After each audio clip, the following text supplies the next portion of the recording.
बोलो। Good morning sir. बोलो बोलो। सर, कल हमने सीखा कि अल्टीमेट गोल हैप्पीनेस है, तो हमारे आसपास के सभी चीज़ों में हैप्पीनेस है। अगर हम किसी परिस्थिति या वस्तु के कारण दुखी होते हैं तो उस दुख में भी हमारे लिए कहीं ना कहीं सुख छुपा होता है, बस हमें उस सुख को खोजने की आवश्यकता है। बढ़िया। चलिए, तो कल हम यहाँ तक पहुँचे थे कि बेसिकली अभी तक हम ये मान रहे थे कि सुख सबका अलग अलग है, अपना अपना है। ऐसा हम पहले चर्चा किए। यदि अपना अपना है, अलग अलग है और एक छत के नीचे रहना है तो किसी का सुख किसी के लिए दुख है, किसी का दुख किसी के लिए सुख है, और साथ साथ जीना तब तो संभव नहीं है। तो फिर हमने चर्चा किया कि सुख की डेफिनेशन क्या होगी। तो आपसे चर्चा करके ये निकल के आया कि स्वीकृति, एक बात पकड़ में आ गया कि स्वीकृति के भाव में जीना सुख है। स्वीकृति का जो भाव है, स्वीकृति का भाव है, इसका नाम सुख है। यदि मैं अभी आप लोगों से पूछूं कि ये शब्द मैं बोल भी रहा हूं, बोर्ड पे लिख भी रहा हूं, लेकिन आप लोगों में से कितने लोग इसको फील कर पा रहे हो कि हाँ, स्वीकृति का भाव जिस क्षण है वो मेरा स्टेट ऑफ हैप्पीनेस है। हाँ जी, नमस्कार। पीछे वालों, साथ साथ चलते हैं, क्योंकि इसमें लिखने, ये कोई ऐसी चीज नहीं है जिसको आप लिख लोगे, नोट्स बना लोगे और आपकी जिंदगी में हैप्पीनेस आ जाएगी। ये कोई ऐसी चीज नहीं है। पानी के बारे कितनी भी चर्चा करें, कितना भी पीएचडी करें, पानी पीने से प्यास बुझता है, पानी पे बोलने से प्यास नहीं बुझता है। इसलिए सुख पे भी कितनी चर्चा करें, जब तक वो हमारी अनुभूति में नहीं आता है, जब तक वो हमारे एक्सपीरियंस में नहीं आता है, उसके बारे में कुछ बोला जा सकता है, लेकिन वो हमारी फीलिंग में तो नहीं आ रहा है। इसलिए कह रहा हूं कि ये सारी चीजें ऐसी नहीं है कि जिनको कुछ सुनना और नोट्स बनाना है। इसमें नोट्स बनाने वाला काम ज्यादा नहीं है, हाँ, सुन के अपने में फील करने वाला काम है। तो मैं आपसे ये कहना चाहता हूं कि स्वीकृति का भाव सुख है। इसको आप कितने लोग अपने में फील कर पाते हो कि स्वीकृति का भाव सुख है, इसको मैं फील कर पाया। और जब मेरे अंदर स्वीकृति नहीं है, अस्वीकृति है, तो इसका नाम दुख है, ये मैं फील कर पाया। देखो जरा, कितने लोग फील कर पा रहे हैं? गुड। अपनी जिंदगी से 2-4 एग्जाम्पल देके देखो, ताकि मुझको ये भरोसा हो जाए कि बात आप तक पहुंच गई है। बोलो, कौन बोलेगा? बोलो बोलो, इसमें क्या है? अपनी बात कहने में क्या दिक्कत है भाई? हाँ, किसी क्षण, कोई क्षण को बताइए जब आपने ये फील किया कि हाँ, ये स्वीकृति मतलब सुख है, अस्वीकृति मतलब दुख है। यहां से आपने फील किया। बोलो सर, जब हमारे बारे में कोई अच्छा बोलता है तो कहानी नहीं चाहिए, बिल्कुल घटा वो बताओ। हुआ, ऐसा हुआ, कल से लेके अब तक मैंने इस क्षण में ऐसा हुआ, मेरी अस्वीकृति हुई, ये मैं दुखी हुआ, और मेरी स्वीकृति हुई, मैं सुखी हुआ, इसको मैंने देखा। तो आज ही सवेरे एक हाँ, ऐसा बोलो। गुड। मेरा जो रूप पार्टनर था वो मेरे बारे में कुछ बोल रहा था, मेरे को अच्छा नहीं लगा, तो मेरे को दुखी हो गया। हाँ, अच्छा नहीं लगा का मतलब आपको स्वीकार नहीं हुआ। हाँ। अच्छा नहीं लगा का मतलब स्वीकार नहीं हुआ। स्वीकार नहीं हुआ तो वो मेरे लिए दुख हो गया। बढ़िया, चलो और कौन शेयर करेगा? पीछे माइक दो। हाँ बोलो। सर, हमारा फ्रेंड सर्कल है, उसमें सभी फ्रेंड का नेचर अलग अलग होते हैं। तो उसमें हम उसका नेचर मैच कर ले हैं तो ग्रुप में क्लोज फ्रेंड ऐसे रह सकते हैं, और हम उसके विरोध होते हैं कि ऐसा ही क्यों करती है। तो विरोध का मतलब क्या है? अस्वीकार हो गया। हाँ, अस्वीकार होते हैं। तो हाँ, तो अब सारी घटनाओं को ऐसा जोड़ के देखें कि जब भी आपको अच्छा नहीं लगा, विरोध हो गया, इसका मतलब अस्वीकार हो रहा है। बेसिकली आप अस्वीकार को विरोध बोल रहे हो, बेसिकली आप अस्वीकार को अच्छा नहीं लगना बोल रहे हो, वो बेसिकली अस्वीकार हुआ है। तो अपने अंदर, मुझ में, जीवन में स्वीकार या अस्वीकार होना। सुबह आप उठे, नहाए धोए, आप अपनी अलमारी में गए, आप देखते हो कि आज कौन सा शर्ट पहनना है, तो क्या कर रहे हो? उसमें से हर लगभग हो सकता है हर कलर का है, लेकिन एक कलर आपको स्वीकार होता है। जो कलर आपको स्वीकार होता है वो आपको अच्छा लगता है। कोई कलर आपको आज स्वीकार नहीं हो रहा है, लेकिन कल वो कलर स्वीकार हो जाता है तो आपको वो अच्छा लगता है। आप सुबह उठते हो, आज सोचते ठंड ज्यादा है, नहाना अस्वीकार हो गया। कितना अच्छा लगता है।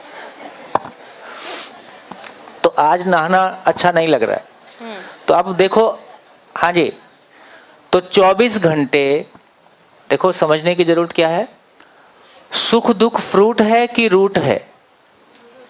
सुख दुख फ्रूट है कि रूट है? फ्रूट है कि रूट है?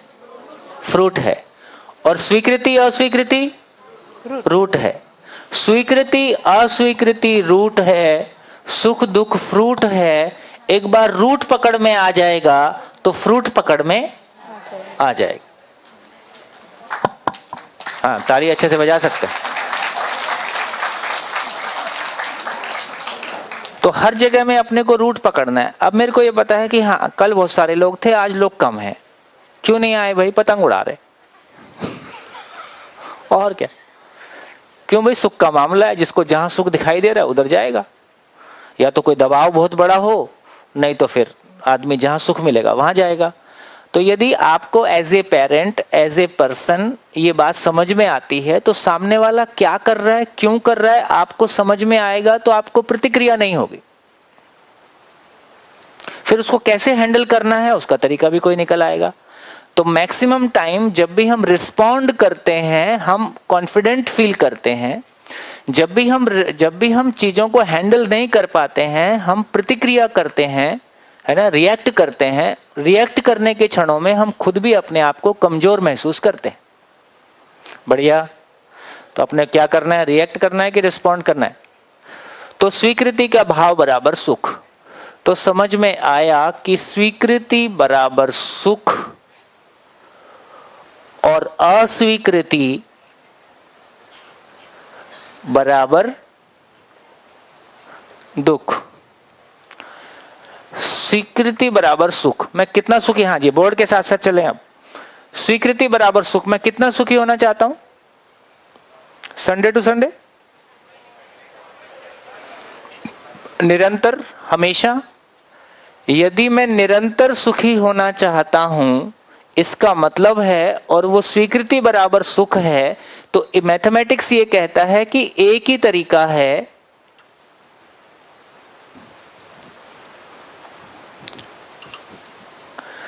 मैथमेटिक्स कहता है कि एक ही तरीका है कि निरंतर उधर भी लगाया तो निरंतर इधर भी लगा दो। मैथमेटिकली इक्वेट कर दो, इक्वेशन को मैथमेटिकली इक्वेट कर दो। इसका मतलब क्या हुआ? सुख निरंतर कैसे होगा? सुख निरंतर कैसे होगा? सुख निरंतर कैसे होगा? स्वीकृति की निरंतरता हो जाए तो सुख निरंतर हो जाएगा। ये सिंपल मैथमेटिक्स है। हमको मैथमेटिक्स से समझ में आ गया कि स्वीकृति की निरंतरता हो जाए। इसका क्या मतलब हुआ? क्या करना होगा? इसका मतलब सुखी होने के लिए क्या करना होगा? हाँ जी, सुखी होने के लिए क्या करना होगा? स्वीकृति की निरंतरता। तो जो कुछ हो रहा है उसको स्वीकार कर ले, जो कुछ भी हो रहा है उसको स्वीकार कर ले। कॉलेज कहता है आपको रेस्ट्रिकेट किया जाता है, स्वीकृति के भाव में जीना सुख है। Thank you. है, आप कोई गलती कर दो, आपके माँ बाप बोले आज से मैं तुमको घर से निकाल देता हूं, तो स्वीकृति के भाव में जीना सुख है। बाय। बाजू में गंदगी पड़ी है और स्वीकृति के भाव में जीना सुख है, बैठे रहो, स्वीकार लो। क्या इसका नाम सुख है? तो सवाल ये खड़ा होता है कि फिर स्वीकृति किसके लिए? कोई आपको तंग कर रहा है, कोई आपके साथ मिसबिहेव कर रहा है, कमेंट कर रहा है, क्या उसको स्वीकार लिया जाए क्योंकि स्वीकृति के भाव में जीना सुख है? इसका मतलब है ऐसा नहीं कहा जा रहा है। तो क्या कहा जा रहा है? तो स्वीकृति किसके लिए? स्वीकृति किसके लिए? तो स्वीकृति व्यवस्था के लिए कि स्वीकृति अव्यवस्था के लिए? स्वीकृति किसके लिए?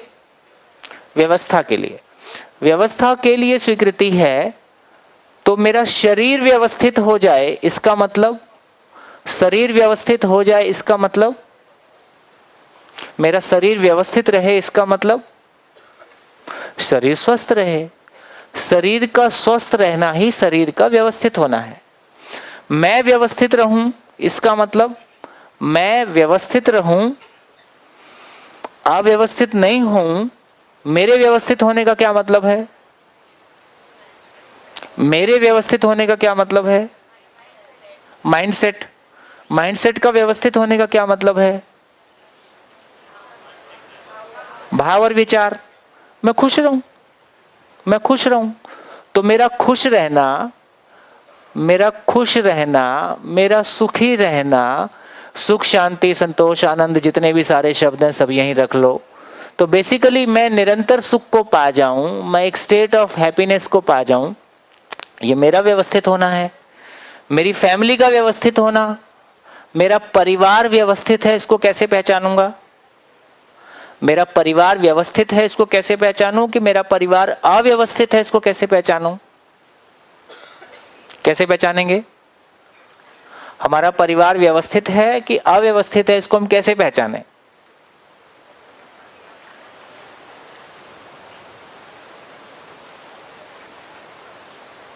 पहचान सकते हैं कि नहीं? कैसे पहचानेंगे? हमारा परिवार व्यवस्थित है कि अव्यवस्थित है,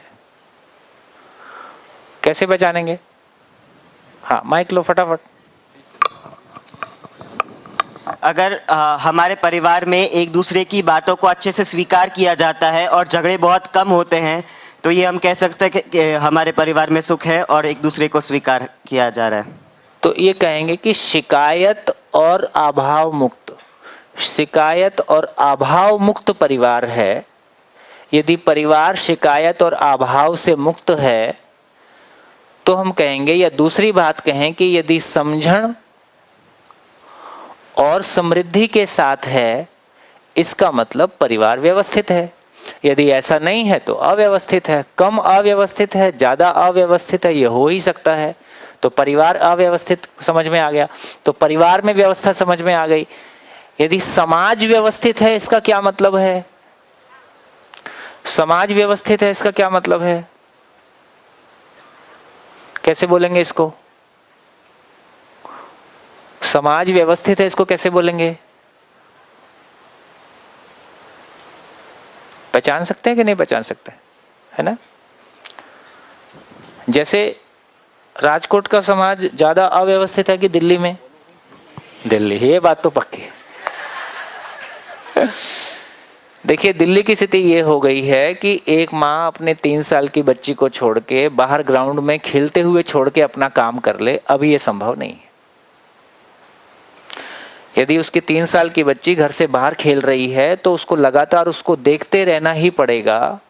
वो ये विश्वास खो बैठी है कि मेरी बच्ची घर से बाहर खेल रही है तो वो सेफ है, चाहे दुर्घटना ना हो। ऐसा नहीं है कि हमेशा दुर्घटना ही होती है, लेकिन ये मन में ख्याल आ गया है। हम यहां पहुंच गए। ठीक, इसका मतलब है जबकि दिल्ली में 20 साल पहले ये स्थितियां नहीं थी, तो राजकोट में भी 20 साल बाद ये स्थितियां हो सकती हैं। क्या लगता है? यदि हमने नहीं सोचा, यदि हमने सोचने समझने का काम नहीं किया, तो हम जा उधर ही रहे हैं, तो खास बात नहीं है। तो इसका अर्थ यह हुआ कि एक समाज व्यवस्थित है, उसको हम कैसे पहचानेंगे? जैसे छत्तीसगढ़ में और राजकोट में भी ऐसा ही होगा कि रात बेरात अपनी फैमिली लेके हम कहीं भी निकल जाएं, हमको ये डर नहीं होता है कि कोई हमसे बदतमीजी कर देगा। ठीक, वैसे ही ये काम आप हो सकता है ना, नॉर्थ इंडिया में हो सकता है आपको ये डर रहेगा कि आपकी फैमिली यदि रात बेरात निकली है तो वो सेफ है कि नहीं है, ऐसा हो सकता है ना। छत्तीसगढ़ में अभी ऐसा नहीं है। रात बेरात कभी भी आप, जैसे कोई शहर कितना सेफ है, इसको नापने का मापदंड कैसा है? तो उसको नापने का एक मापदंड शहरों में प्रचलित है कि नाइट शो में कितनी महिलाएं आती। किसी शहर में नाइट शो में कितनी महिलाएं आ रही हैं, उससे ये समझ में आ जाता है कि कितना सेफ है ना। तो इसका मतलब है कि कोई समाज व्यवस्थित है, इसको हम कैसे पहचानेंगे? कैसे पहचानेंगे? कैसे पहचानेंगे? तो समाज भय के साथ होगा कि भय से मुक्त होगा? तो फियरलेस सोसाइटी की बात कर सकते हैं। एक समाज भय से मुक्त है तो समाज व्यवस्थित है।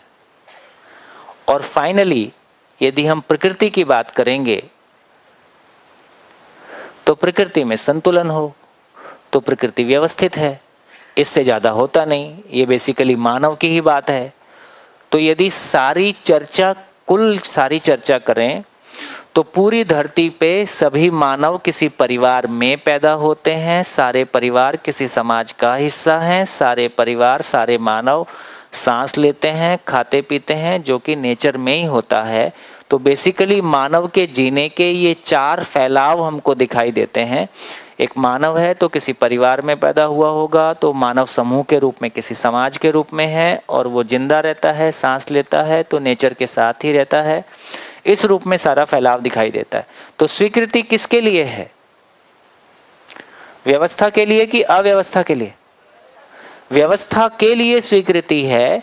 तो मेरा शरीर व्यवस्थित रहे, मैं व्यवस्थित रहूं, मेरा परिवार व्यवस्थित हो जाए, ये समाज व्यवस्थित रहे, ये नेचर भी व्यवस्थित रहे, इसके लिए स्वीकृति है। ऐसा होने से सुख है, ऐसा नहीं है तो ये अस्वीकृति है, इसका नाम दुख है। बढ़िया। कितने लोगों को समझ में आया?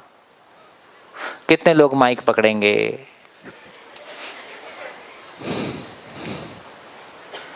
माइक पकड़ो, पकड़ के बताओ। तुम नहीं पकड़ोगे, कोई और पकड़ेगा। वो भी नहीं पकड़ेगा, कोई और पकड़ेगा। जितनी बात मैंने अभी शेयर की, इस बात को कौन शेयर करेगा? एक बहन और एक भाई, 2 लोग शेयर करो। बहनों में से कौन शेयर करेगा?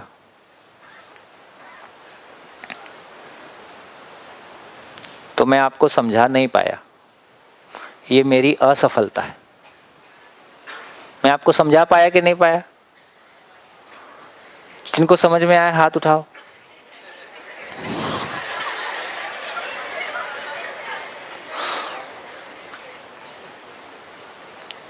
चलो बोर्ड पे नहीं बताऊंगा, नहीं बुलाऊंगा। कितने लोगों को बात समझ में आई?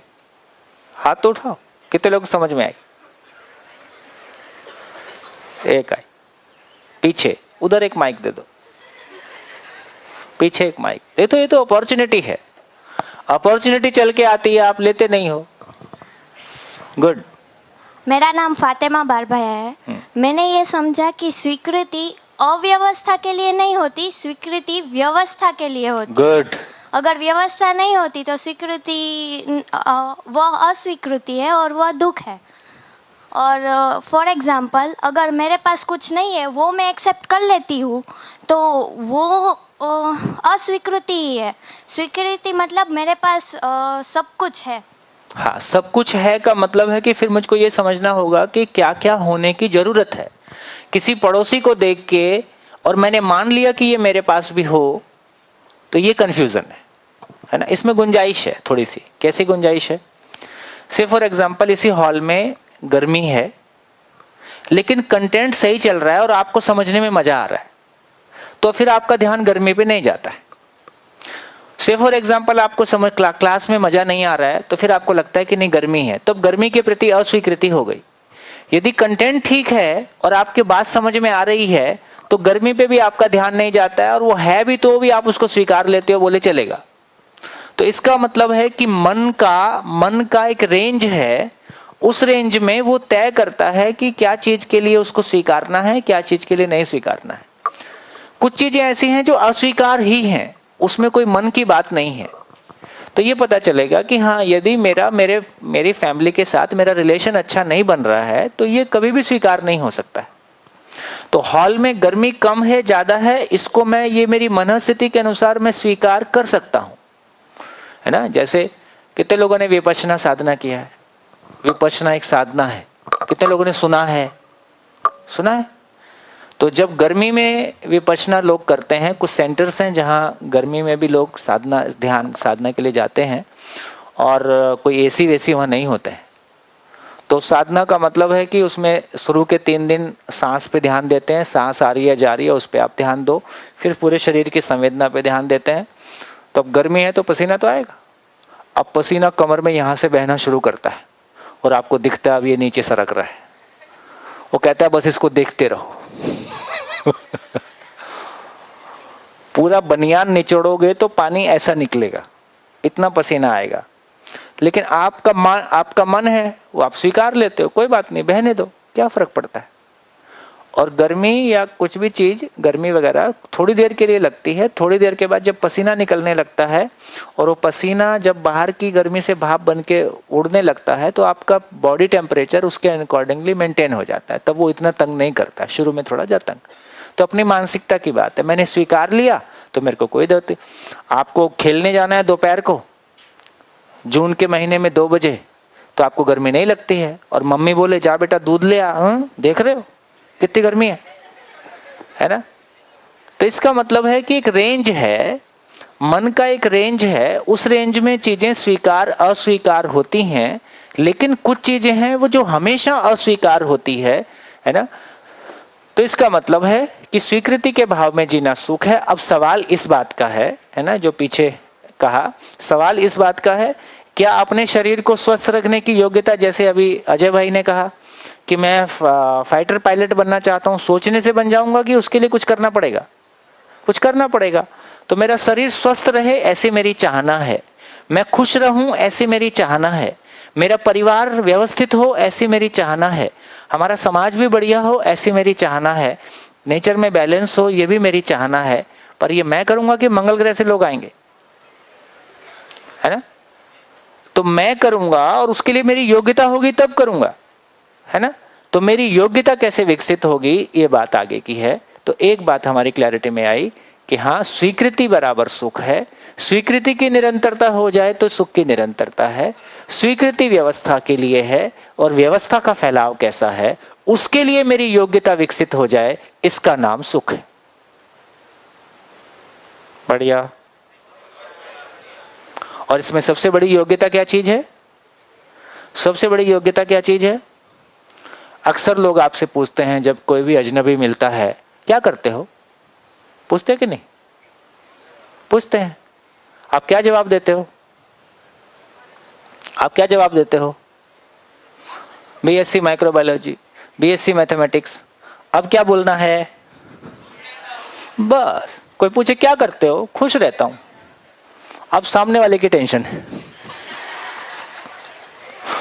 आप पहले तो उसको ये सोचना पड़ेगा कि अब मैं क्या बोलूं क्योंकि उसको ये समझ में आ जाएगा मैं तो खुश नहीं रहता हूं। तो कोई भी पूछे तो क्या करते हो? खुश रहता हूं। बोल पाओगे? कितने लोग बोल पाएंगे? आप रहते तो नहीं हो, अभी हो तो नहीं, है ना। पर सम्मानजनक आंसर तो यही है, खुश रहता हूं, है ना। मैंने 92 फरवरी में मैंने जॉब छोड़ दिया। उसके बाद मेरे साथ के अधिकांश लोग अमेरिका चले गए क्योंकि उस समय कंप्यूटर्स का नया नया बूम था और उनको पता चला कि ये त्यागी नौकरी छोड़ दिया है। तो उनको लगा कि मैं सन्यासी हो गया, साधु वाधु हो गया। तो कई लोग वहाँ से फ़ोन करके, उस समय तो फ़ोन वोन बड़े आराम से होते नहीं थे, तो कई लोग वहाँ से पूछते रहे भाई कहाँ सन्यासी हो गया है, कहाँ रहता है। अब पूछते थे तू करता क्या है। अब मैं भी क्या बताऊँ, तब तक मैं भी कंफ्यूज था, मैं ज़िंदगी ढूंढ रहा था, मैं क्या बताता। कुछ दिन बाद मेरे को ये सॉफ्टवेयर मिल गया। तो फिर उन्होंने पूछा यार तू इतने साल हो गए तू करता क्या है। तो मैं उनको बताया मैं ह्यूमन सॉफ्टवेयर पे काम कर रहा हूँ। बोले ये कैसा होता है। मैं ये 20 साल बाद अमेरिका पहुंचेगा।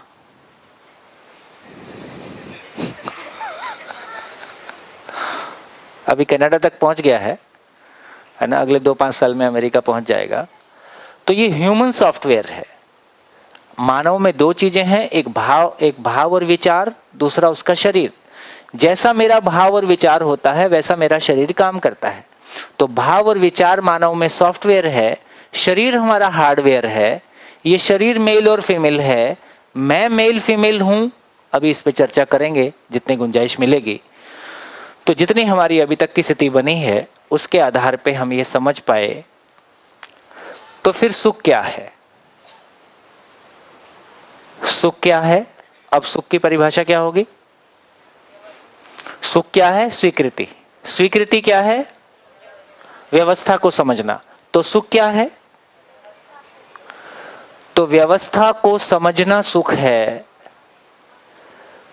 व्यवस्था को समझना सुख है, व्यवस्था में जीना सुख है, दूसरे को समझा पाने में सहयोगी होना, दूसरे को समझाने में सहयोगी होने का नाम सुख है। इसी का नाम समाधान है, इसी का नाम समाधान है, इसी का नाम समझण है, इसी का नाम सुख है, इसी का नाम भाव और विचार है, इसी का नाम स्टेट ऑफ माइंड है, इसी का नाम स्टेटस है।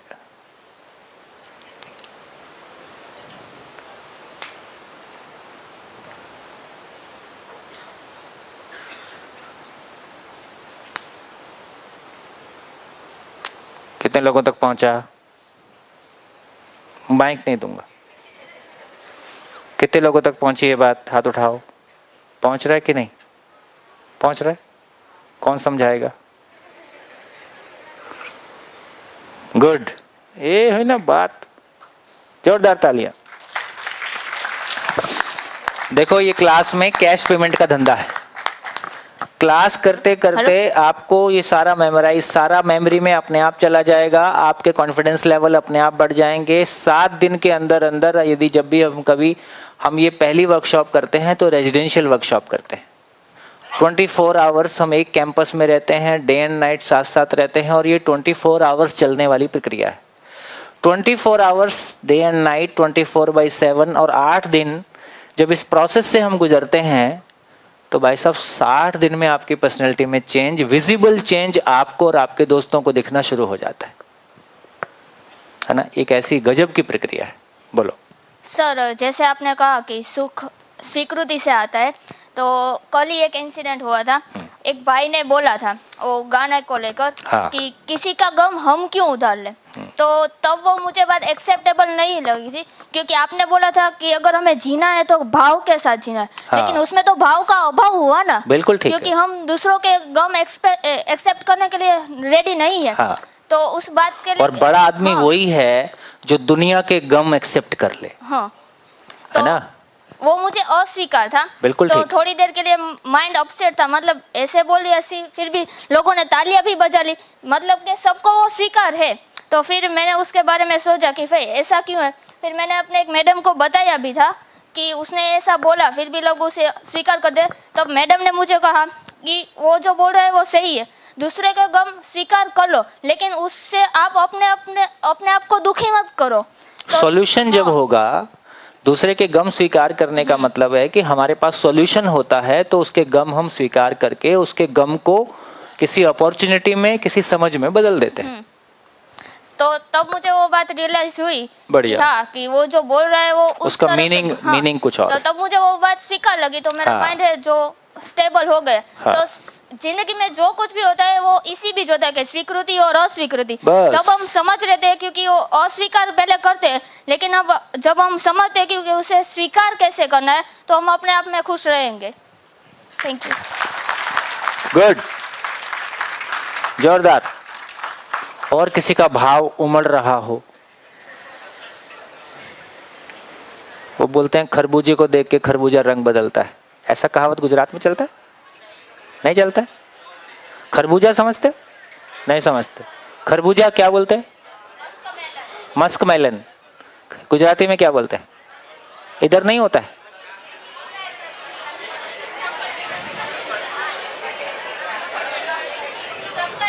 है तरबूज। तरबूज नहीं, तरबूज नहीं होता है।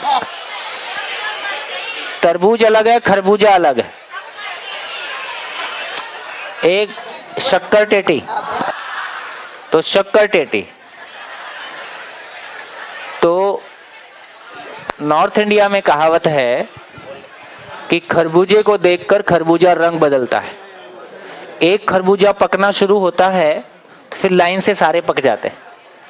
तो एक जन को समझ में आने लगता है तो बाकी सबका भी ध्यान चला जाता है और फिर सबको समझ में आने लगता है। हाँ जी, चलिए, ये बहुत पावरफुल है, ये बात बहुत पावरफुल है कि एक बार जैसे, हाँ जी, जैसे क्या नाम तुम्हारा? प्रतीक्षा। जैसे प्रतीक्षा बहन ने कहा कि कल किसी ने शेयर किया, देखिए कल का शेयर किया हुआ दिमाग में अटका रहता है, जब तक वो निकल नहीं जाए, जब तक अस्वीकृति अटका ही रहता है। तो जब तक वो अस्वीकृति अटका हुआ है उसका मीनिंग क्या है ना? देखो एक दूसरा एग्जाम्पल देखो, पशु और आदमी में इतना ही अंतर है कि मानव में समझने की ताकत है। कैसे पता चलता है? आप ट्रेन में जा रहे हो, ट्रेन में जाते जाते आप खिड़की के बाहर देख रहे हो, खिड़की के बाहर देखते देखते आपको कुछ ऐसा दिखाई देता है जो आपको समझ में नहीं आता है कि ये क्या चीज है। तो आपकी आंखें उससे हट जाती हैं कि उसी पे टिकी रहती हैं। मैं जब पहली बार गुजरात आया तो मेरे को खेत में एक बड़ी सी मशीन लगी हुई दिखाई दी, बहुत बड़ी सी, और मेरे को समझ नहीं आया क्योंकि हमने कभी पहले ऐसा देखा नहीं था। तो मैं दूर तक देखता रहा, समझने की कोशिश करता रहा ये खेती का कौन सा इक्विपमेंट है, तो कोई समझ में नहीं आया। फाइनली मैंने किसी से पूछा तो वो तेल निकालने का, जहां जहां भी ऑयल मिलता होगा वो ऑयल निकालने की मशीन होगी कोई। तो इसका मतलब है कि जब भी हमको कोई भी चीज हमारे सामने, बच्चा घर में आया, कोई सामान रखा है, ये क्या है, कौन लाया, तुम्हारे काम का नहीं है। अच्छा है क्या? क्या मतलब? सामान मेरे काम का बेशक नहीं है पर उसकी समझ मेरे काम की है। तो इसलिए आप पाओगे कि मानव की सारी खुशी उसकी समझने की ताकत के साथ है, उसकी क्लैरिटी के साथ है, उसके कॉन्फिडेंस के साथ है। यही उसका विश्वास है, यही उसकी खुशी है कि मेरे लिए कोई प्रॉब्लम नहीं है, मैं सब जगह चीज़ों को हैंडल कर सकता हूँ। ये जो अपने में विश्वास आता है, ये जो कॉन्फिडेंस आता है, इसी का नाम स्टेट ऑफ माइंड है, यही स्टेटस है। तो इसका मतलब ये हुआ कि व्यवस्था को समझना अपने आप में सुखदायी काम है। ठीक हो गया? व्यवस्था को समझना अपने आप में सुखदायी काम है। अब मानव के पास जाएंगे, अभी का जो मानव है वो व्यवस्थित है कि अव्यवस्थित है? अव्यवस्थित है। जब मानव ही अव्यवस्थित है तो परिवार व्यवस्थित होगा कि अव्यवस्थित होगा? समाज, बाकी किसी की चर्चा करने की जरूरत नहीं है। तो इसका मतलब यह हुआ कि यदि व्यवस्था को समझना है तो मानव के पास व्यवस्था का दर्शन नहीं होगा, हमको नेचर में जाना पड़ेगा। तो व्यवस्था को समझने के लिए हमको नेचर में जाना पड़ेगा। तो पूरे प्लेनेट पे देखते हैं, इस पूरी धरती पे देखते हैं तो 4 अवस्थाओं के रूप में सारी चीजें दिखाई देती हैं। 4 अवस्थाओं के रूप में सारी चीजें दिखाई देती हैं। उसमें से एक चीज है जिसको हम कहते हैं कि पदार्थ है, मटेरियल किंगडम, पदार्थ अवस्था। पदार्थ अवस्था के साथ देखते हैं तो प्राण अवस्था, जिसको हम पेड़ पौधे के रूप में पहचानते हैं। एक और चीज है जिसको हम जीव अवस्था के रूप में पहचानते हैं, पशु पक्षी के रूप में पहचानते हैं। चौथी ज्ञान अवस्था के रूप में पहचानते हैं, जिसको हम मानव के रूप में पहचानते हैं। ऐसे हम 4 चीजों को प्लेनेट पे पहचानते हैं, है ना। लगभग सारी एंटिटीज जितनी भी नेचर में हैं वो 4 चीजों के, material kingdom, plant kingdom, animal kingdom and human being. जब ज्ञान अवस्था की बात कर रहे हैं तो बेसिकली मानव की बात कर रहे हैं। इस पूरी चेन को देखें तो हमको दिखाई देता है कि किसी भी मिट्टी पे पौधे पैदा होते हैं, वो पौधे मरने के बाद मिट्टी की उपजाऊ शक्ति को बढ़ाते हैं। हाँ जी, बोर्ड के साथ साथ चलते जाओ। आप लिखो मत लिखो, यूट्यूब में आपको सब मिल जाएगा, लिखने की जरूरत नहीं है। आप लिखते हो तो कोई बुराई नहीं है, लेकिन बोर्ड के साथ साथ चलते रहो। पेड़ पौधों को कौन खाता है? पशु पक्षी पेड़ पौधों को खाते हैं, मानव भी उसका अनाज और फल फूल लेता है। वापस पशु पक्षी मरने के बाद मिट्टी की उपजाऊ शक्ति बढ़ा देते हैं।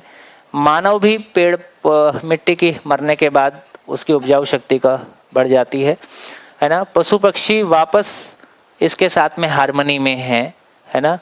तो मानव के जिंदा रहने के लिए जो कुछ भी मानव को ज़रूरत है वो भी नेचर से मिलता ही है। मानव भी पशु पक्षी को एनरिच कर सकता है, पशु भी मानव के लिए सहयोगी है। इस तरह से हम देखते हैं, पॉजिटिवली देखें तो सारी चीज़ें एक दूसरे के साथ में है ना कनेक्टेड है, एक दूसरे को कॉम्प्लीमेंट करती है। लेकिन वर्तमान में इसमें प्रॉब्लम कहाँ पे है? मानव ने जैसा पदार्थ के साथ में जिया, क्या किया पदार्थ के साथ में? ऐसा मानते हैं कि लगभग अब तक मानव ने 3 से 4 हजार एटॉमिक वेपन को पानी में, आकाश में, धरती के अंदर टेस्ट किया है। एटॉमिक वेपन को जब भी यूज करेंगे तो क्या होगा? वाइब्रेशन होगा बहुत बड़ा। और इस वाइब्रेशन को कौन हैंडल करेगा?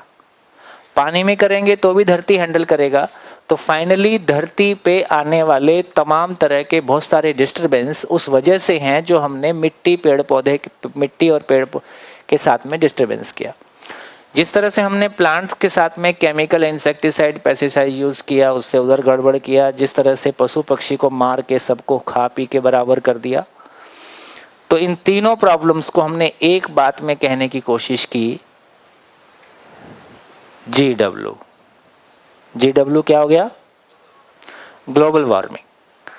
तो यदि मानव की एंट्री ऐसे होती है इस प्लेनेट पे जैसे विलेन की एंट्री होती है, फिल्म में विलेन की एंट्री होती है ना, तो मानव की एंट्री, ये ग्लोबल वार्मिंग पढ़े लिखे लोगों के कारण ज्यादा है कि अनपढ़ लोगों के कारण ज्यादा है? और पढ़े लिखे में भी कौन? सामान्य BA MA की बिल्कुल क्वालिफाइड साइंटिस्ट, इंजीनियर्स, है ना? ये विकसित देशों के कारण ज्यादा है कि अविकसित देशों के कारण ज्यादा है? तो इनको विकसित कहा जाए कि अविकसित कहा जाए? चलो, निपट गया। दूसरी बात ये भी ध्यान में आती है कि मानव जब भी पैदा होता है तो किसी परिवार में पैदा होता है।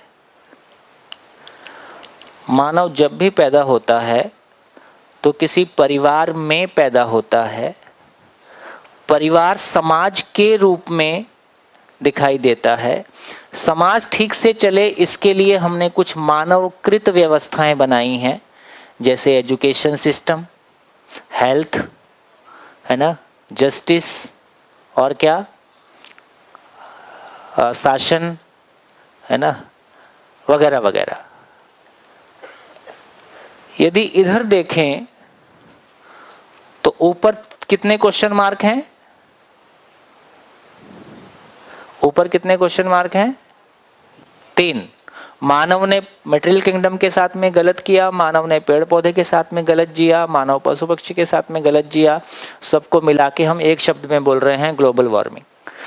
इधर मानव जैसे जैसे बड़ा होता है उसको लगता है कि परिवार उसको समझ नहीं रहा है, और परिवार को लगता है कि इसने अपनी मनमानी शुरू कर दिया है। कितने लोग इस बात से सहमत हैं? ठीक।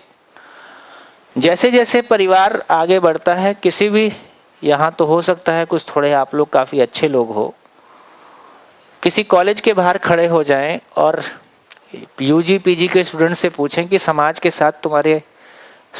साथ तुम्हारा क्या रिश्ता है, समाज को तुम क्या वापस लौटाओगे, तो हो सकता है बहुत बेगाना सा जवाब मिले कि समाज ने हमको दिया ही क्या है, ऐसा भी जवाब मिलता है। तो मानव को समाज और मानव के बीच में लगातार नजदीकी आती जा रही है कि लगातार दूरियां पैदा हो रही हैं? जोर से बोलो। दूरियां पैदा होती हुई दिखाई देती। परिवार को लगता है समाज का अध्यक्ष गड़बड़ है, समाज को लगता है ये परिवार ठीक नहीं है। तो सब जगह क्वेश्चन मार्क ही क्वेश्चन मार्क हैं। देखिए, बड़ा क्वेश्चन मार्क ये है, यदि पिछले 40 सालों को देखें, यदि पिछले 40 साल 20 साल को देखें तो हमारे एजुकेशन सिस्टम के प्रति, हमारे न्याय के प्रति, पुलिस के प्रति, राजनीति के प्रति युवाओं का भरोसा, युवाओं का विश्वास बढ़ता हुआ दिखाई देता है कि घटता हुआ दिखाई देता है? जोर से बोलो। ये सीरियस बात है, ये सीरियस बात है। यदि हमारे युवाओं का, हमारी आने वाली पीढ़ियों का विश्वास एजुकेशन के प्रति, हमारे न्याय सिस्टम के प्रति, पुलिस के प्रति, राजनीति के प्रति, तमाम धर्म के प्रति यदि घटता हुआ दिखाई देता है तो ये फिर किसको फॉलो करेंगे, ये कैसी जिंदगी जिएंगे? ठीक, तो ये अपने आप में प्रॉब्लम है। तो यदि सारी चीज़ों को आप देखोगे तो नीचे वाले पार्ट में क्वेश्चन मार्क ही क्वेश्चन मार्क है, और क्वेश्चन मार्क बढ़ रहा है कि घट रहा है? बढ़ रहा है। इसलिए इसको एक नाम दिया FW। FW मतलब फैमिली वार्मिंग। तो संसार में दो ही समस्याएं हैं, ग्लोबल वार्मिंग है और फैमिली वार्मिंग है। देखो, आप लोग साइंस के स्टूडेंट हो, ग्लोबल वार्मिंग के बारे में बोलते हैं कि अभी धरती का टेम्परेचर 1 डिग्री बढ़ गया है, ऐसा बोलते हैं, ठीक है। और ऐसा और बोलते हैं कि 0.5 डिग्री, 1-8 डिग्री और बढ़ जाएगा तो भैंस परमानेंटली पानी में चली जाएगी, ऐसा बोलते हैं। क्या बात हो रही थी?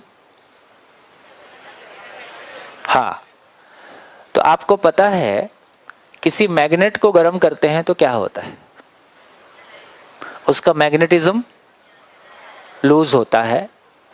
उसी तरह से हम ये भी पढ़ते हैं छोटी क्लासेस में कि धरती भी एक बड़ा मैग्नेट है। यदि धरती गर्म होगी तो क्या होगा? धरती का मैग्नेटिज्म लूज होगा और north pole south pole shifting हो सकती है। नॉर्थ पोल साउथ पोल अभी जहाँ पे है वो प्रभावित हो सकता है।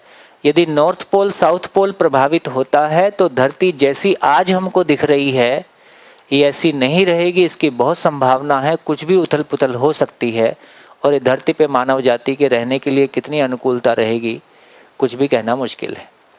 तो इसका मतलब है कि जैसे धरती एक बड़ा मैग्नेट है, मैग्नेट गर्म होने से उसका मैग्नेटिज्म लूज होता है, वैसे ही परिवार भी एक मैग्नेट है, वैसे ही परिवार भी एक मैग्नेट है जहाँ प्यार रूपी मैग्नेट से सभी जुड़े हुए होते हैं।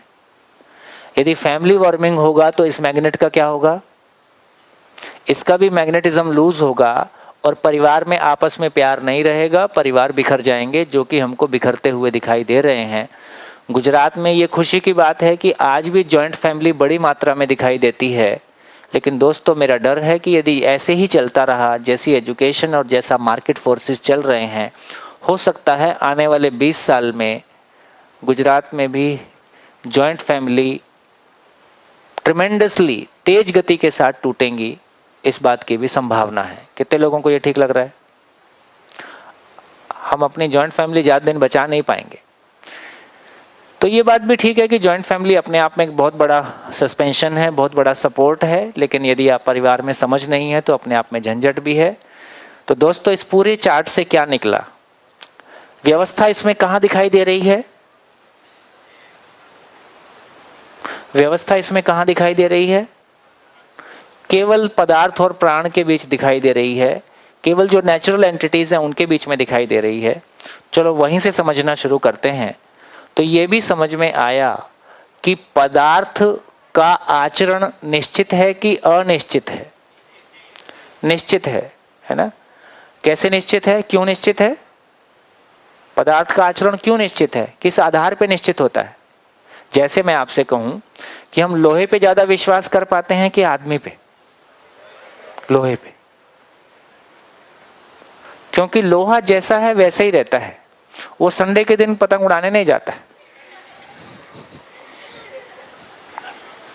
आज मेरा मूड नहीं है, लोहे का भी मूड आ जाए तो आज संडे है नहीं उठाऊंगा। तो इसका मतलब है कि लोहे के आचरण के प्रति हमारी निश्चितता है, हम उस पर भरोसा कर पाते हैं, इसलिए इतनी बड़ी बड़ी बिल्डिंग इतने कॉन्फिडेंस से बना लेते हैं। तो पदार्थ के आचरण की निश्चितता का आधार क्या है? क्यों निश्चित है पदार्थ का आचरण? आप तो सब साइंस वाले हो। पदार्थ का आचरण क्यों निश्चित है? क्यों निश्चित है? लोहा लोहे जैसे ही बिहेव क्यों करता है? एल्युमिनियम एल्युमिनियम जैसा ही बिहेव क्यों करता है?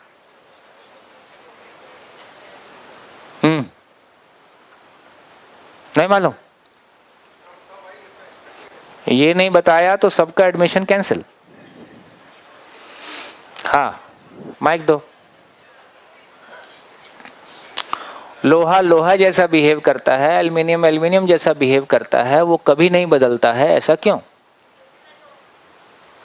उसमें जो इलेक्ट्रॉन प्रोटॉन न्यूट्रॉन है वो व्यवस्था में है, इसलिए। हाँ, व्यवस्था में कैसे हैं? एक दूसरे के साथ वो जो बॉन्ड होता है उसके साथ वो जुड़े होते हैं और उसमें व्यवस्था होती है। जब मानव में व्यवस्था नहीं होती है इसलिए वो अलग अलग चीज़ें करता है, इसलिए हम उस पर विश्वास नहीं कर सकते। और कोई कुछ बोलना चाहेगा? पीछे एक माइक दीजिए, पीछे एक माइक दीजिए।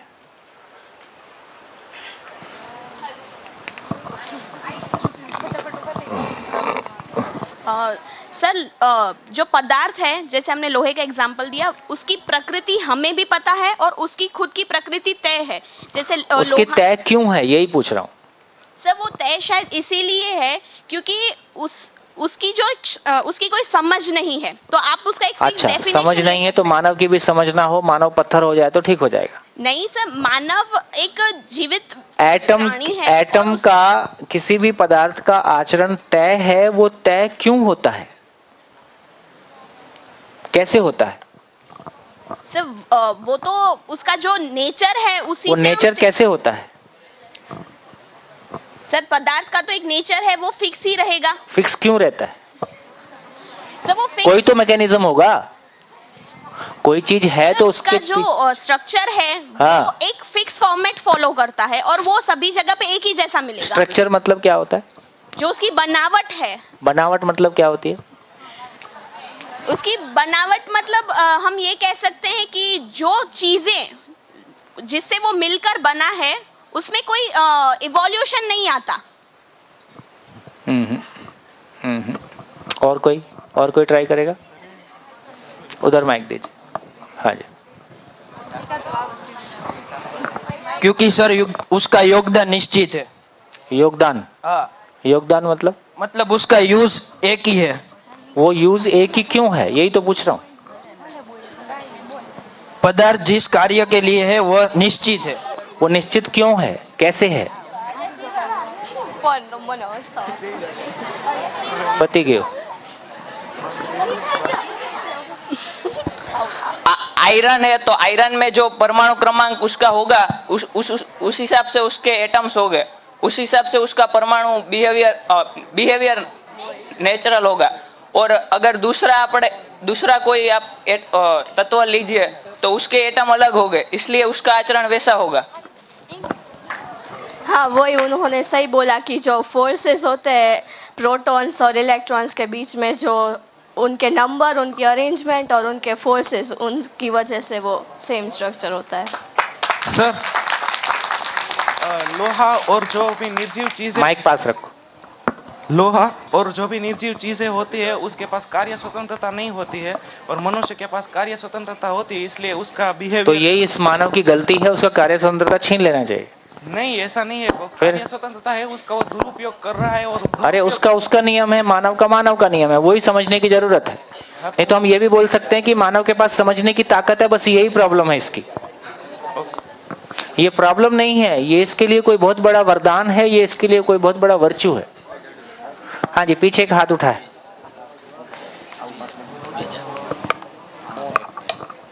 सर, हम ऐसा बोल सकते हैं कि एटम में जो दो उसके मेन कंपोनेंट्स है, प्रोटॉन्स और इलेक्ट्रॉन्स, उन दोनों के बीच में एक फोर्स ऑफ अट्रैक्शन है, तो वो उन दोनों को एक दूसरे के लिए स्वीकृति है, उन दोनों के बीच में जो स्वीकार है उसकी वजह से वो एक साथ रहते हैं और इसलिए वो अपनी एक अलग आइडेंटिटी बना पाते हैं। कुल मिला के हम इलेक्ट्रॉनिक कॉन्फ़िगरेशन नाम की किसी चीज को पहचानते हैं, तो हर एटम का एक अपना इलेक्ट्रॉनिक कॉन्फ़िगरेशन है, उसमें इलेक्ट्रॉन, प्रोटॉन, न्यूट्रॉन की संख्या अपने आप में निश्चित है।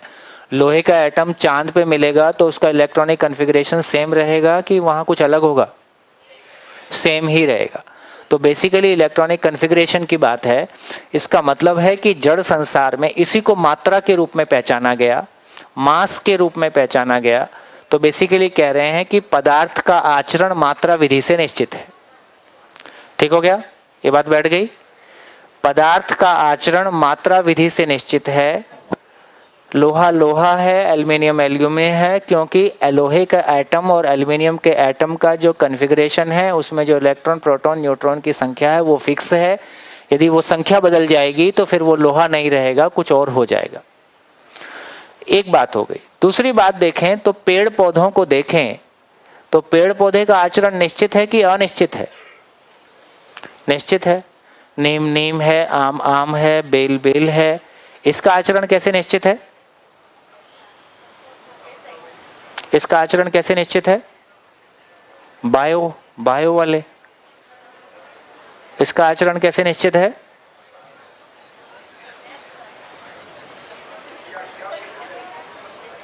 क्वेश्चन क्लियर है कि नहीं? पेड़ पौधों में जितने भी फल है, फ्रूट है, औषधीय पौधे हैं, वनस्पति के हैं, सभी के आचरण की निश्चितता है। इसलिए किसी बीमारी में हम किसी तुलसी के पत्ते खा लो, ये कर लो, वो कर लो, उसका आचरण निश्चित है, इसलिए हम उनको यूज कर पाते हैं। तो पेड़ पौधे के आचरण की निश्चितता का आधार क्या है?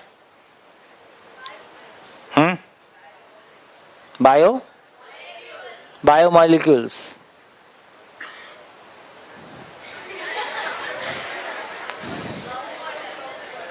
बायोमॉलिक्यूल्स आने का आधार क्या? वही वाले बायोमॉलिक्यूल उसमें क्यों आ जाते हैं? जैसे नीम का पौधा, आम का पौधा आजू बाजू करके लगाओ, कितनी अच्छी बात है। नीम का पौधा उसी मिट्टी में से कड़वे तत्वों को लेता है, आम का पौधा उसी मिट्टी में से मीठे तत्वों को लेता है, दोनों कोई मिक्सिंग नहीं करते हैं, आम आम रहता है, नीम नीम रहता है।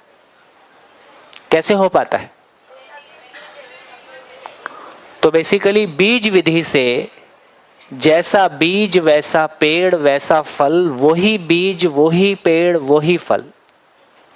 तो बीज विधि से पेड़ पौधे अपने आचरण की निश्चितता को व्यक्त करते हैं, ये हमको ऑब्जर्वेशन से समझ में आता है। उसी तरह से पशु पक्षी को देखें, पशु पक्षी को देखें तो पशु पक्षी का आचरण भी निश्चित है कि नहीं? शेर मर जाएगा, घास नहीं खाएगा, गाय मर जाएगी, मांस नहीं खाएगी, है ना? तो पशु पक्षी का भी आचरण की निश्चितता है। पशु पक्षी के आचरण की निश्चितता के पीछे आधार क्या है? क्या आधार है पशु पक्षी के आचरण की निश्चितता के पीछे? है? जो हाथ उठाओ, माइक पकड़ो। कुछ नहीं, ऐसी नाम है वीरानी का, कोई खास बात लग नहीं रही है। लग नहीं रही है कोई खास बात। बाहर जाके बता दूंगा सबको। देखो मैं तो सब जगह जाता हूं।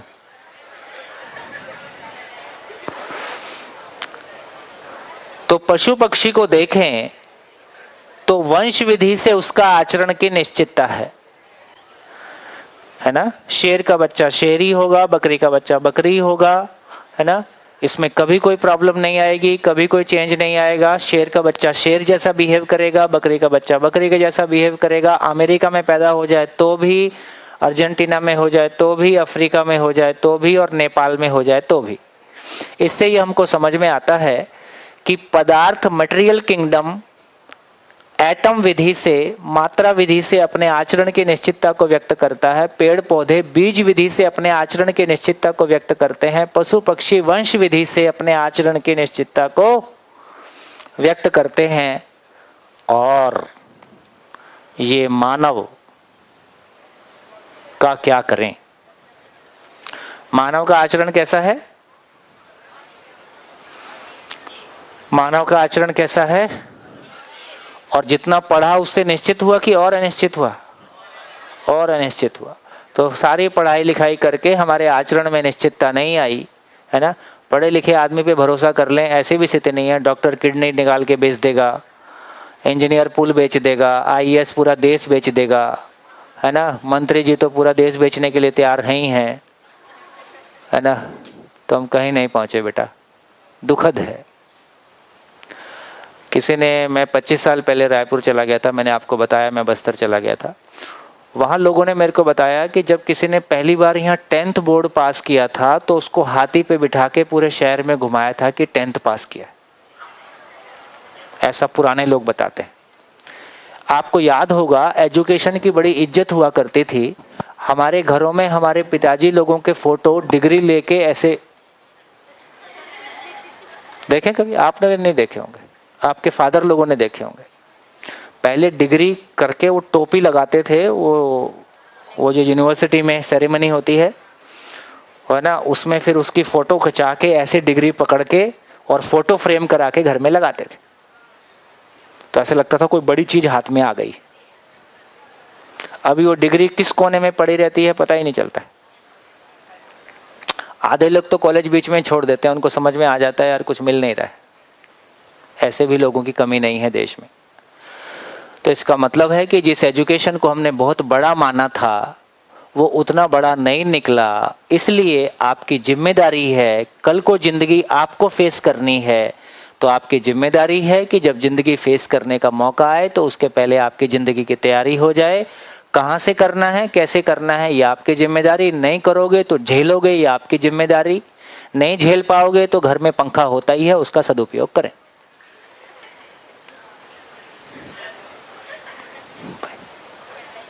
और क्या? तो कितने लोग पंखे का सदुपयोग करना चाहेंगे? नहीं पंखे का सदुपयोग करना है तो जिंदगी ढूंढो।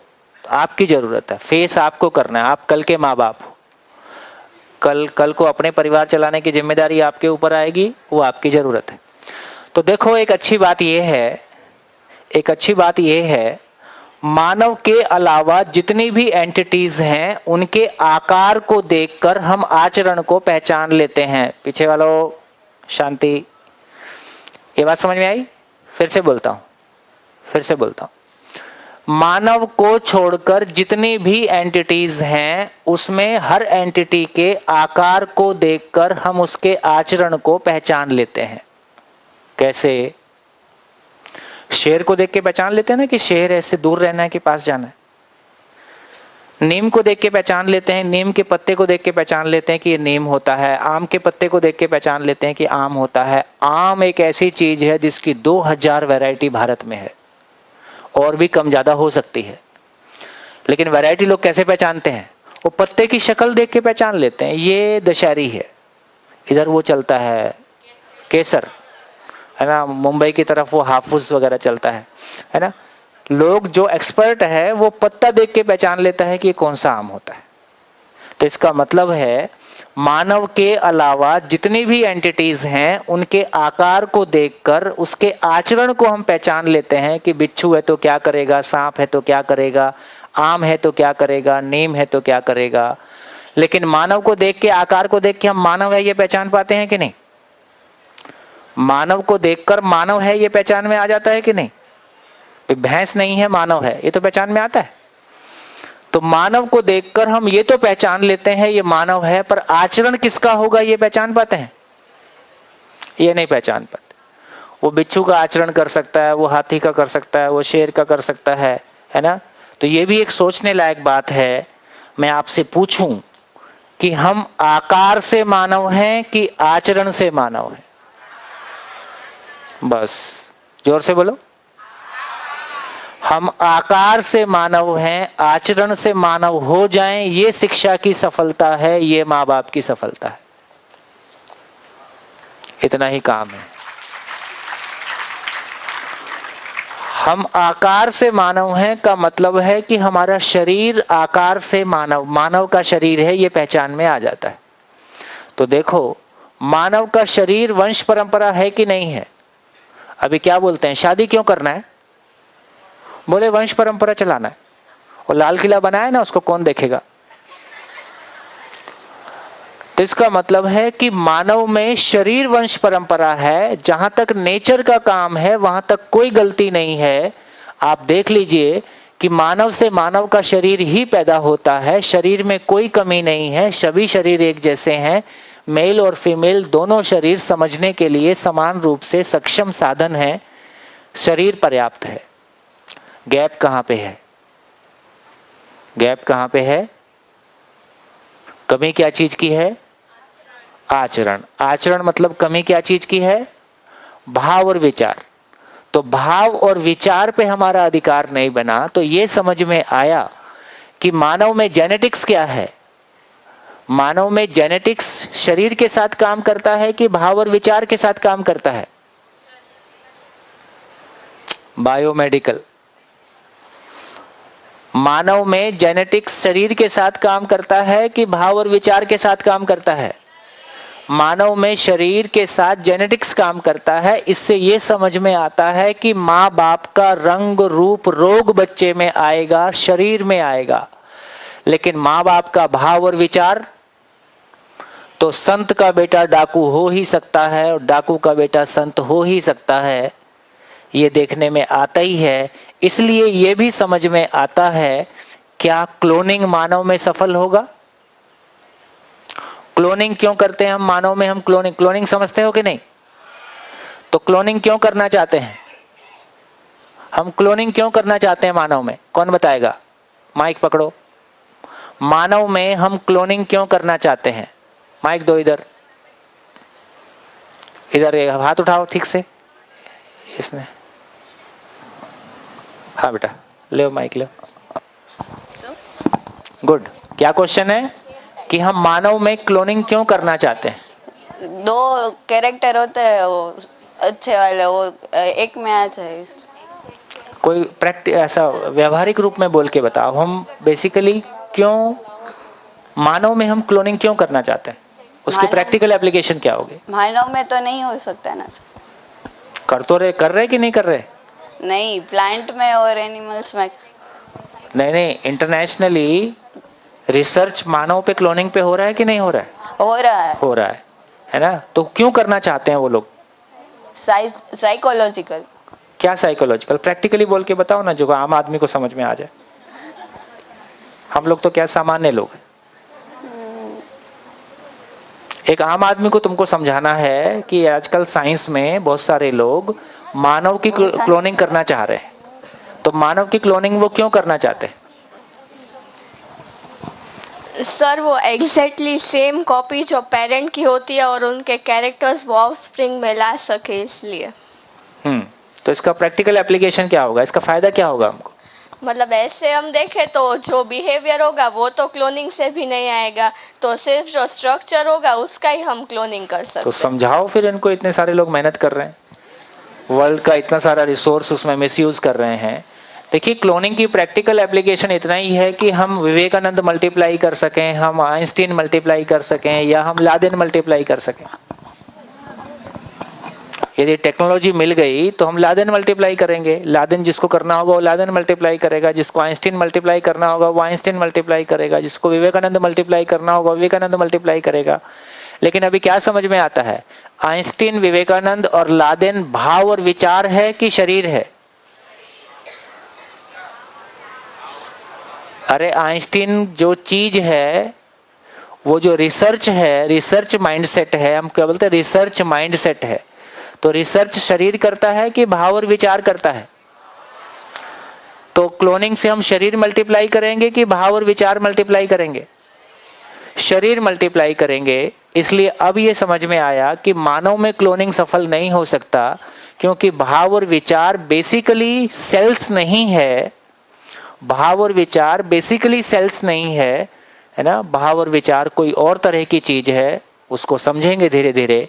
लेकिन हमारी क्लैरिटी बनी कि इसका मतलब है कि मानव का शरीर तो वंश परंपरा है। हाँ जी, निष्कर्ष, मानव का शरीर वंश परंपरा है, लेकिन मानव वंश परंपरा नहीं है, मानव ज्ञान परंपरा है। इसलिए कहा कि मानव संस्कार विधि से नियंत्रित होता है। जैसा मानता है, जैसा उसमें मानना होता है, उस मानने के अनुसार जीना होता है। जैसा सॉफ्टवेयर है वैसा हार्डवेयर उसको यूज करता है, शरीर यूज करता है। तो जैसा मानव में मानना होता है वैसा उसको यूज करता है। इसका नाम संस्कार है। संस्कार की परिभाषा लिखना चाहें तो लिख लीजिए। संस्कार क्या है? जीने के अर्थ में स्वीकृतियां संस्कार है। संस्कार किसको बोलते हैं? बोलने के लिए स्वीकृतियां कि जीने के लिए स्वीकृतियां? क्योंकि बोलते हम वो हैं जो बोलने से सम्मान मिलता है, लेकिन जो बोलते हैं उसको जी पाएंगे? जी वो पाते हैं जो हमारी योग्यता होती है, जो हमारी समझ होती है, जो हमारी क्लैरिटी होती है। इसलिए जीने के अर्थ में स्वीकृतियां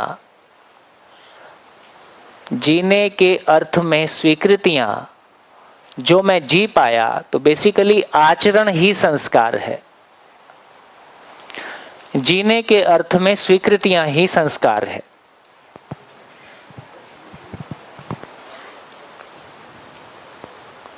बढ़िया। तो अब क्या करें?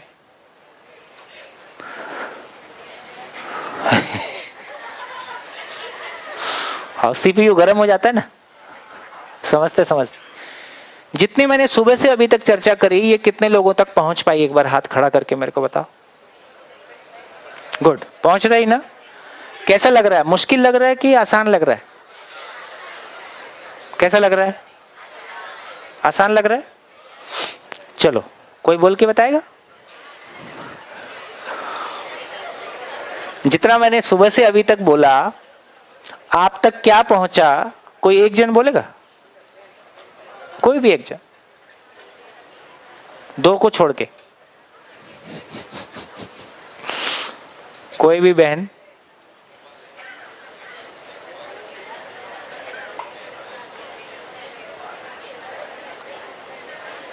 देखो, पेमेंट करते रहोगे तो आगे का माल मिलेगा। हाँ जी, बोलेगा कोई? देखो, सब बोर्ड पे तो लिखा हुआ है ही है।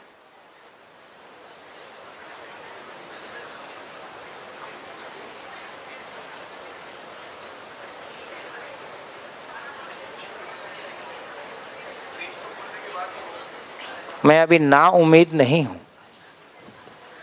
टीचर्स कोशिश कर सकते हैं। अच्छा, आप ताली बजाओगे? अपनी बारी में ताली याद नहीं आई थी?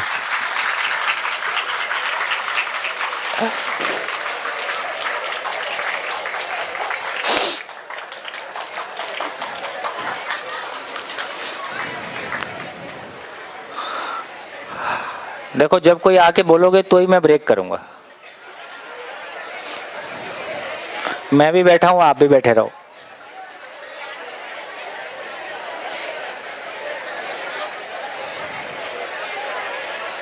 गुड, तालियां। पीछे माइक।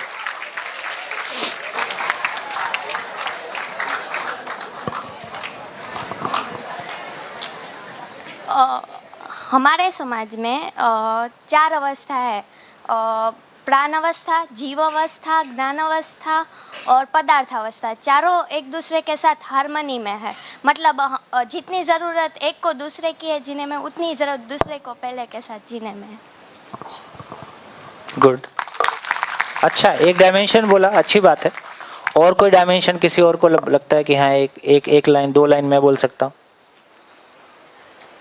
2 लाइन, जितनी चर्चा हुई उसमें से जो आपको अच्छा लगा हो।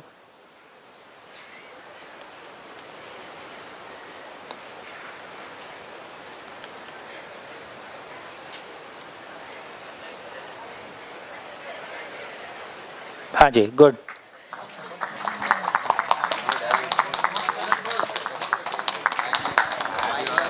सर, आपने बताया कि पदार्थ अवस्था, जीव अवस्था, प्राण अवस्था ये सब आपस में हार्मनी में है, और मानव अवस्था ऐसी है जो तीनों चीज को खराब कर रही है लेकिन उसके साथ हार्मनी में नहीं है। तो संस्कार वो ऐसी चीज है जो मानव के पास आने से सभी चीज हार्मनी में हो सकती है। जोरदार तालियां। बढ़िया। हाँ जी सर, आपने जो अभी 4 अवस्थाएं बताई, उसमें से मानव एक ऐसी अवस्था है जो जो दूसरी 3 व्यवस्थाएं हैं उनसे सब कुछ लेता है लेकिन उनको कुछ देता नहीं है, और इसकी वजह से मानव खुद व्यवस्थित नहीं है।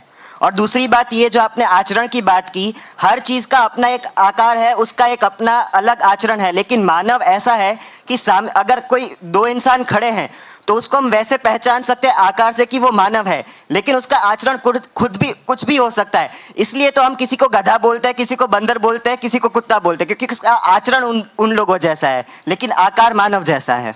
बोलने वाले का भी हाल वैसे ही होता है। हाँ जी, बढ़िया। हाँ जी, और अच्छी बात है, दो पॉइंट अच्छे आ गए, 3 पॉइंट। सर मेरा ये प्रश्न है कि जो पदार्थ अवस्था है, जीव अवस्था है, प्राण अवस्था है, उनका आचरण अनिश्चित हो सकता है अपने आसपास के वातावरण के कारण। जैसे सर मैंने एक वीडियो देखा था जिसके अंदर शेर घास खा रहा था। वो किसी पर्टिकुलर, जैसे कुत्ता भी कभी कभी खाता है, तो बेसिकली किसी भी प्रॉब्लम की वजह से उसका शरीर में कोई बीमारी हुई है तो वो पहचानता है कि उसको क्या खाने से ठीक करना है, वो दवाई के रूप में। और सर आपने परमानेंटली हाँ, ये बात भी ठीक है कि जैसे कुत्ता बेसिकली जंगली कुत्ता बेसिकली मांसाहारी है, जंगली कुत्ता बेसिकली मांसाहारी है। मानव ने उस कुत्ते को पाल लिया, वो कुत्ता शाकाहारी हो गया, तो मानव के आचरण की अनिश्चितता का प्रभाव कुत्ते पे भी पड़ गया। समझ में? सर आपने बताया ना कि हम जो क्लोनिंग करते हैं तब हम शरीर को मल्टीप्लाई कर रहे हैं, लेकिन सर शरीर से तो हम ऐसे नहीं कर रहे कि हम फिजिकली अपीयरेंस जैसे अल्बर्ट आइंस्टाइन का है वैसे बना रहे, हम उन तरह की सोच हो सके, उन तरह के विचार हो सके। ना, आप यदि मल्टीप्लाई कर रहे हैं, जो वो टिश्यू कल्चर वाले लोग आपके बीच में है ना, आपके टिश्यू कल्चर आप लोग करते हो? टिश्यू कल्चर कल एक लड़की मिली थी, वो टिश्यू कल्चर बता रही थी, बायो ये सब में करते हैं टिश्यू कल्चर वगैरह। तो बेसिकली आप सेल मल्टीप्लाई ही करते हो, तो सेल मल्टीप्लाई करने का मतलब ही है कि आप शरीर मल्टीप्लाई करते हो। भाव और विचार किसी सेल का एक्सप्रेशन नहीं है, ये धीरे से हम समझेंगे। इसलिए किसी आदमी के गुणों को मल्टीप्लाई नहीं किया जा सकता है। जब हम आचरण बोल रहे हैं तो मानव का धन के प्रति दृष्टिकोण, स्त्री पुरुष संबंध के प्रति दृष्टिकोण, मानव और प्रकृति के साथ व्यवहार करने के लिए उसका दृष्टिकोण, ये जो दृष्टिकोण नाम की चीज है ये सेल का एक्सप्रेशन नहीं है। इसलिए आप सेल मल्टीप्लाई करते हो तो शरीर मल्टीप्लाई कर सकते हो। तो क्लोनिंग बेसिकली शरीर मल्टीप्लिकेशन है। तो आइंस्टीन की शक्ल के शरीर बनाए जा सकते हैं, विवेकानंद की शक्ल के शरीर बना सकते हैं, लेकिन विवेकानंद का जो गुण है, वो जो उसकी चेतना का स्तर है, वो जो लेवल ऑफ कॉन्शियसनेस है, वो जो भाव और विचार की श्रेष्ठता है, उसको मल्टीप्लाई आप नहीं कर सकते। ऐसा धीरे से और समझेंगे। हाँ जी, बहुत बढ़िया। और किसी का भाव उमड़ रहा हो? ब्रेक। थैंक यू, नमस्कार, फिर मिलेंगे ब्रेक के बाद। खूब धन्यवाद आप सबको, जोरदार तालियां आपके लिए।